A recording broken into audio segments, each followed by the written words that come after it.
Борбордук биздин аппаратка Орто Токой айылынын элдеринен арыз келип түшкөн. Суу коргоо зонасы булганып атат, суу булганып атат деген арыз түшкөндүктөн борбордук аппараттан адистер келип, ушул жерде арыз ээлери менен чогулушуп, жыйынтыкка келгенбиз. Бул жер свалканы жабыш керек деген.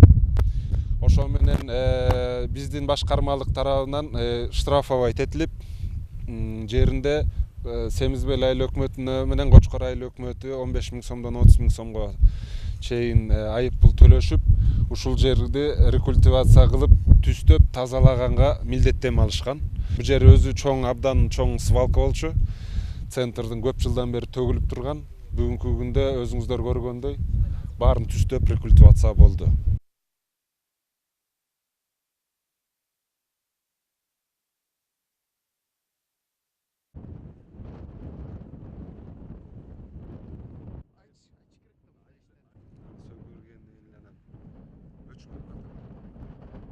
Айыл өкмөтү менен ушташканга чейин баргам.